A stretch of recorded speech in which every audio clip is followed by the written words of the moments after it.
नमस्कार। आज हम कक्षा 12 के लिए इतिहास की पाठ्य पुस्तक भारतीय इतिहास के कुछ विषय भाग 1 शुरू करने वाले हैं। यह बुक एनसीईआरटी में भी लागू है और इस साल आरबीएसई ने भी एनसीईआरटी की बुक कक्षा 12 के लिए लगा दी है। पिछले साल तक आरबीएसई में कक्षा 12 की दूसरी बुक लगती थी, लेकिन इस बार कक्षा 10 और 12 में एनसीईआरटी सिलेबस लागू हो गया है। बाकी सभी कक्षाओं में एनसीईआरटी सिलेबस पिछले साल ही लागू हो गया था। बोर्ड कक्षाओं में इस बार लागू हुआ है। तो आज हम कक्षा 12 की इतिहास की पाठ्य पुस्तक शुरू करने वाले हैं। इस पुस्तक के 3 भाग हैं। भारतीय इतिहास के कुछ विषय भाग 1, भारतीय इतिहास के कुछ विषय भाग 2 और इसी प्रकार भाग 3 भी है। इन तीनों भागों में कुल मिलाकर 15 अध्याय हैं। इन 15 अध्यायों में जो पहला भाग है भारतीय इतिहास के कुछ विषय भाग 1, इसमें हम प्राचीन भारतीय इतिहास को पढ़ेंगे और भाग 2 है, उसमें हम मध्यकालीन भारतीय इतिहास पढ़ेंगे और भाग 3 में हम आधुनिक भारत के इतिहास के बारे में पढ़ेंगे। तो चलिए हम शुरुआत में देख लेते हैं कि हम इन तीनों भागों में क्या क्या पढ़ेंगे, क्या क्या हमारे सब्जेक्ट रहेंगे, क्या क्या हमारे जो मुख्य पाठ रहेंगे, उसके बारे में थोड़ी हम प्रारंभिक जानकारी प्राप्त कर लेते हैं। फिर हम आगे आज अपना चैप्टर शुरू करेंगे। तो पहले भाग 1 में हम बात करते हैं। तो इसका जो पहला पाठ है, जो पहला लेसन है, वो है ईंटें, मनके और अस्थियां। और ये किससे संबंधित होगा? हड़प्पा सभ्यता से। हड़प्पा सभ्यता में जो भी ईंटें, मनके या जो कुछ भी वहां पर सामान मिला, उसी के आधार पर यह सभ्यता निर्धारित हुई थी। इसीलिए इस लेसन का नाम भी किस आधार पर रखा है? ईंटें, मनके तथा अस्थियां। दूसरा अध्याय है राजा, किसान और नगर।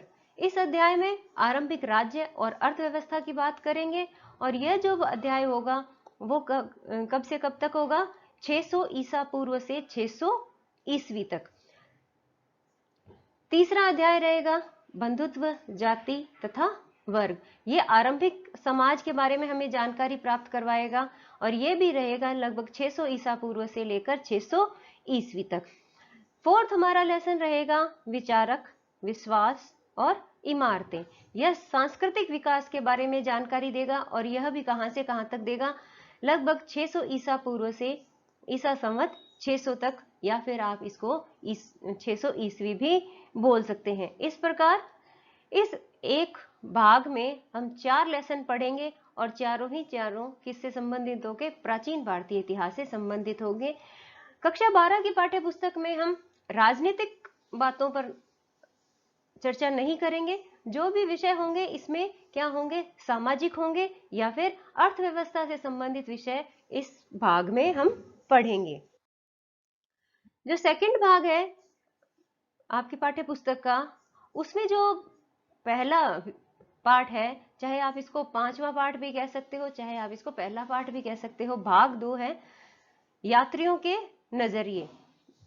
और वो यात्रियों के नजरिए किस संदर्भ में होंगे? वो समाज के बारे में अपनी समझ को बताएंगे। उन्होंने जो यात्री भारत में आए, उन्होंने जो भी समझा भारतीय समाज को देखकर, उन्होंने अपनी पुस्तकों में लिखा। तो उसी पर हम चर्चा करेंगे और ये होगा लगभग 10वीं से 17वीं सदी तक।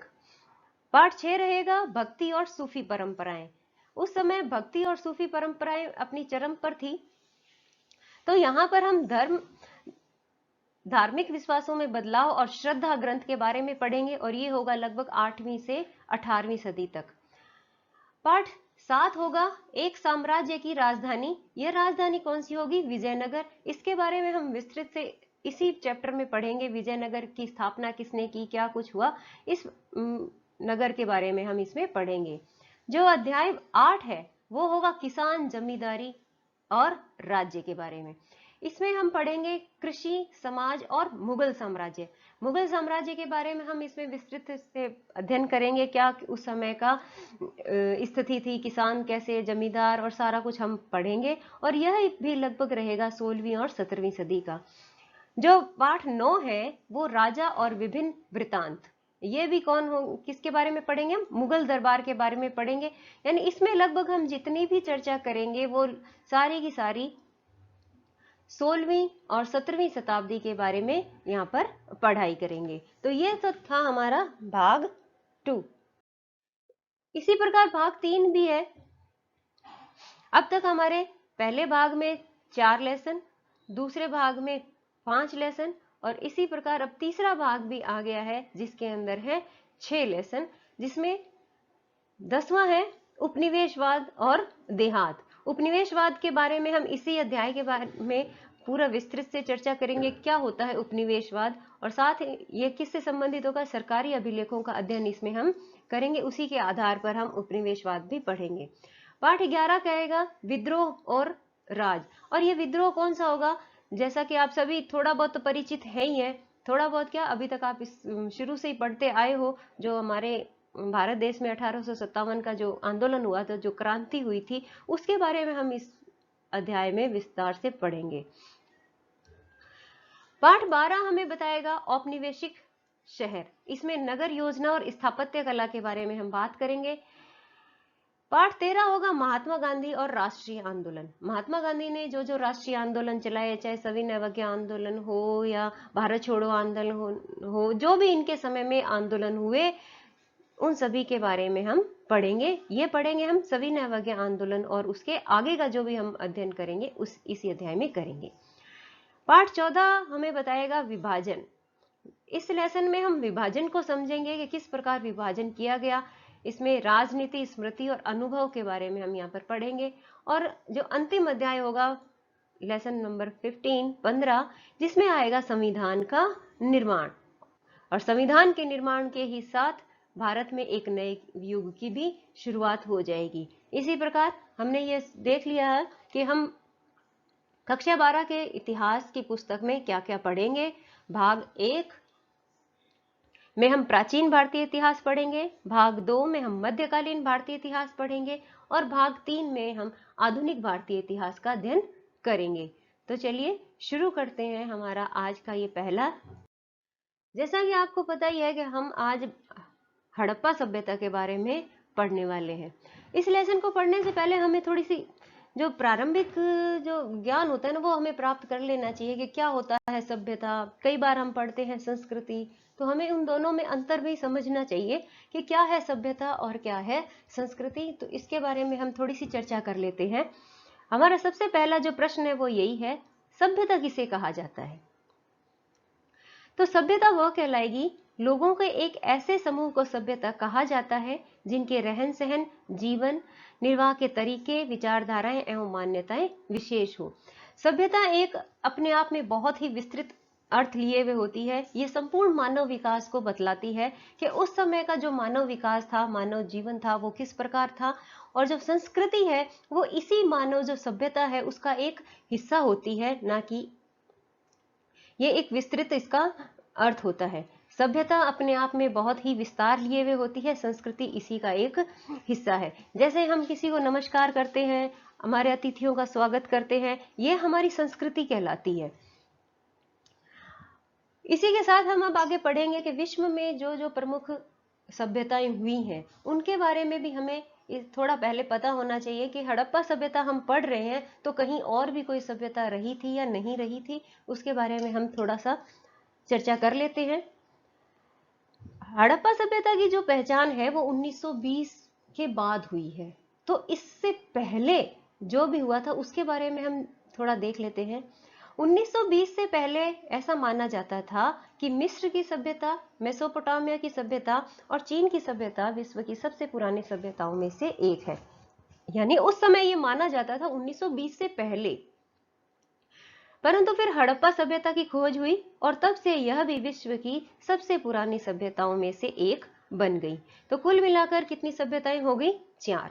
पहली थी मिस्र की सभ्यता, दूसरी मेसोपोटामिया की सभ्यता, तीसरी चीन की सभ्यता, और फिर जो चौथी 1920 में जिसका पता चला वो थी हमारी हड़प्पा सभ्यता।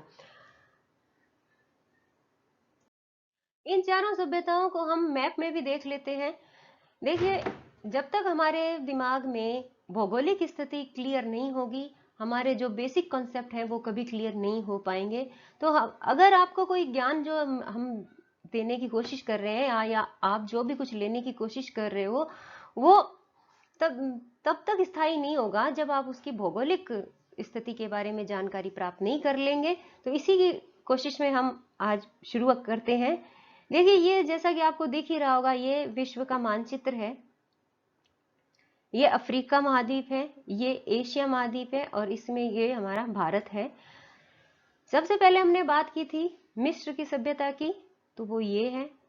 मेसोपोटामिया की सभ्यता, चीन की सभ्यता, और 4th नंबर पर है हड़प्पा सभ्यता। तो ये चारों ही सभ्यताएं आप यहाँ देख सकते हो कि कौन कौन सी कहाँ कहाँ पर स्थित है। अच्छा, यही होगा, एक बार आप खुद इसको वर्ल्ड मैप में चिन्हित कर ले, जिससे कि आपको ये हमेशा के लिए याद रह जाएगा। हमने अब तक 4 सभ्यताओं के बारे में बात की है, जिसमें फर्स्ट नंबर पर आएगी मेसोपोटामिया की सभ्यता, दूसरे नंबर पर मिस्र की सभ्यता, तीसरे नंबर पर हड़प्पा की सभ्यता, और फिर हमने बात की थी चीन की सभ्यता। ये चारों ही सभ्यताएं किसी न किसी नदी के किनारे ही विकसित हुई थी।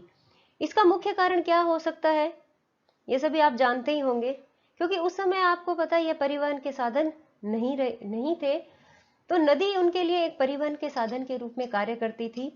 और जहां पर जल होता है वहीं पर जीवन होता है, तो जल से काफी समस्याएं उनकी दूर भी हो जाती थी, तो वो लोग वहीं पर अपने बसावट कर लेते थे। इसमें एक और मुख्य विशेषता यह होती थी कि जो नदी का पेटा होता है, वहां की जो जमीन होती है वो बहुत ही उपजाऊ होती है, वहां पर कुछ भी आसानी से उगाया जा सकता है और अच्छी फसल भी प्राप्त की जा सकती है। लोगों का जो जनजीवन है वो वहां पर थोड़ा सरल हो जाता है, इसीलिए कोई भी सभ्यता का जो विकास हुआ है वो नदी के किनारे ही हुआ है। तो हम पहले देख लेते हैं कि मेसोपोटामिया की जो सभ्यता है वो किस नदी के किनारे विकसित हुई थी। तो मेसोपोटामिया की सभ्यता दजला फरात नदी के किनारे विकसित हुई थी। मिस्र की सभ्यता नील नदी के किनारे विकसित हुई थी, और हड़प्पा की सभ्यता सिंधु नदी के किनारे विकसित हुई थी, इसलिए इसी को सिंधु सभ्यता भी कह देते हैं। और चीन की सभ्यता हुई थी हांग हो नदी के किनारे विकसित हुई थी। इसी प्रकार ये चारों ही सभ्यताएं किसी न किसी नदी के किनारे विकसित हुई थी। अब जो भारत की सभ्यता है हड़प्पा सभ्यता, उसके बारे में हम देख लेते हैं कि इसके जो चिन्ह, जो जगह है वो कहाँ है। आपको हम पहले बात कर चुके हैं कि जो सभ्यता है हड़प्पा सभ्यता, वो 1920 के बाद ही उसके बारे में खोज हुई है। 1920 में भारत और पाकिस्तान अलग अलग देश नहीं थे, वो एक ही देश का हिस्सा थे, इसीलिए इसको भारत की ही सभ्यता माना जाता है। इस मैप में आप देख सकते हैं ये पाकिस्तान का जो क्षेत्र है, इसमें इसी क्षेत्र में आता है हड़प्पा, मोहनजोदड़ो जो विशेष है। बाकी जितने भी स्थान हैं वो यहाँ पर सभी दर्शाए गए हैं, जो जहाँ पर भी हड़प्पा संस्कृति के जो अवशेष मिले हैं, कुछ जो भी चीजें मिली है वो इन्हीं जगहों पर मिली है। भारत के भी बहुत से हिस्से हैं जहाँ पर ये इसके बारे में हमें अवशेष मिले हैं, जिनके बारे में हम यहाँ देखो चिन्हित किए हुए हैं। राखीगढ़ी, बनवाली, मिथाथल, कालीबंगा जो बहुत ही प्रसिद्ध है, ये तो नदी है चंबल, नागेश्वरी एक स्थान है, धोलावीरा बहुत प्रसिद्ध है। और इसी तरह ये आरंभिक जो हड़प्पाई संस्कृति है उसके क्षेत्र भी इसी मैप में दिखाए गए हैं। अब अपने हड़प्पा सभ्यता की खोज के बारे में पढ़ेंगे। आज से लगभग 160 साल पहले सन 1956 में वर्तमान में कहाँ है, पंजाब में, वर्तमान पाकिस्तान में रेलवे लाइन बिछाने का कार्य चल रहा था। जैसा कि आप सब जानते हो कि जो भारत में रेलवे लाइन है वो 1853 में जिसका प्रारंभ हुआ था। उस दौरान पाकिस्तान में रेलवे लाइन बिछाई जा रही थी। 1853 से लेकर 1856 में कार्य अलग अलग जगह पर चल रहा था। तो खुदाई का काम भी हो रहा था, क्योंकि रेलवे लाइंस बिछानी थी, ट्रैक्स बिछाने थे, तो जगह को प्लेन तो करना जरूरी होता ही है। तो वहां पर या उन स्थानों पर खुदाई की जा रही थी, और इसी दौरान लोगों को कुछ पुरानी ईंटें और उसके अवशेष मिले। जब खुदाई कर रहे थे तो उन्हें एक अलग प्रकार की ईंटें मिली। उस समय तो क्या है, लोग इस चीज को समझ नहीं पाए कि भाई ये चीज क्या है। कुछ लोग तो इनको अपने घरों में भी ले गए। उस समय ये लोग नहीं समझ पाए कि इनका महत्व क्या है, और रेल की पटरी बिछाने के कार्य में को इन्होंने जारी रखा। तो उस समय क्या हुआ, इसके महत्व पर कोई ध्यान नहीं दिया गया, जबकि 1856 में ही इसके बारे में प्रारंभिक पता लग गया था, पर इनको नहीं समझ आया था कि ये कोई बहुत पुरानी सभ्यता भी हो सकती है। 1861 में कोलकाता में भारतीय पुरातत्व विभाग की स्थापना की गई। कब की गई? 1861 में। अब पुरातत्व विभाग होता क्या है? पुरातत्व विभाग वह संस्था है जो एक देश के इतिहास से संबंधित जानकारियों की जांच करता है। समझ में आ गया होगा? एक विभाग होता है जो भी उस देश में पुरानी चीजें मिल जाती है, उनके इतिहास से संबंधित वो जानकारियों की जांच करता है, कि सत्यापन करता है कि वो सही है या नहीं है, पुरानी है भी कि नहीं है, कोई भ्रम तो नहीं है। तो इसका बारे में संपूर्ण जो जानकारी प्राप्त करने का काम किसका है? पुरातत्व विभाग का है। इसके पहले डायरेक्टर थे अलेक्जेंडर कनिंघम। कौन थे इसके पहले डायरेक्टर? Alexander Cunningham. इन्हें ही भारतीय इतिहास का जनक कहा जाता है। इनके बाद जॉन मार्शल 1902 से 1928 तक पुरातत्व विभाग के डायरेक्टर बने। इन्हीं के दौर में हड़प्पा सभ्यता की खोज हुई थी। सन 1921 में जॉन मार्शल के नेतृत्व में दयाराम साहनी द्वारा हड़प्पा सभ्यता की खोज की गई। हड़प्पा सभ्यता को अलग अलग नामों से जाना जाता है। पहला है हड़प्पा सभ्यता। अब क्यों कहते हैं इसको हड़प्पा सभ्यता? हड़प्पा सभ्यता, इस सभ्यता को हड़प्पा सभ्यता इसलिए कहा जाता है क्योंकि हड़प्पा नाम के स्थान पर इस सभ्यता के शुरुआती अवशेष मिले थे। एक नाम और है सिंधु घाटी सभ्यता, जिसको इंग्लिश में इंडस वैली सिविलाइजेशन भी कहा जाता है। इस सभ्यता को सिंधु घाटी सभ्यता कहा जाता है क्योंकि यह सिंधु नदी के किनारे विकसित हुई थी। कांस्य युगीन सभ्यता, इस सभ्यता को कांस्य युग सभ्यता इसलिए कहा जाता है क्योंकि इन्होंने तांबे में टिन मिलाकर कांस्य की खोज की थी। इससे हमें यह समझ आता है कि उस सभ्यता के लोगों को कांस्य की जानकारी प्राप्त थी, क्योंकि इस सभ्यता से कांस्य की बनी हुई वस्तुएं मिली है, कांस्य की मृण मूर्ति मिली है। तो इससे हमें पता चलता है कि उस सभ्यता के लोगों को कांस्य की जानकारी थी। सिंधु घाटी सभ्यता के चरण हैं, अलग अलग चरण हैं, जिसमें हम 3 चरण पढ़ लेंगे। 3 चरण में इसको विभाजित किया गया है। प्रारंभिक हड़प्पाई सभ्यता,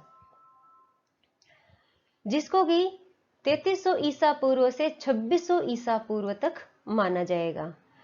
परिपक्व हड़प्पाई सभ्यता, इसको यूं कह सकते हैं आप, विकसित सभ्यता भी कह सकते हैं, जिसके बारे में हम आज अध्ययन करेंगे, वो होगी 2600 ईसा पूर्व से 1900 ईसा पूर्व तक। और तीसरा है उत्तर हड़प्पाई सभ्यता, जो कि होगी 1900 ईसा पूर्व से लेकर 1300 ईसा पूर्व तक। तो इसी प्रकार सिंधु घाटी सभ्यता के चरण है 3। पहला प्रारंभिक हड़प्पाई सभ्यता, दूसरा परिपक्व हड़प्पाई सभ्यता और तीसरा उत्तर हड़प्पाई सभ्यता। इस चैप्टर का जो इंट्रोडक्शन पार्ट है वो हम इस वीडियो में कर चुके हैं। अभी तो इस लेसन की अभी शुरुआत हुई है, अभी चैप्टर काफ़ी कुछ पढ़ा है, जिसके नोट्स हम अगले वीडियोस में पढ़ेंगे। साथ में इसके बारे में और भी विस्तृत जानकारी हम प्राप्त करेंगे। तब तक के लिए थैंक यू।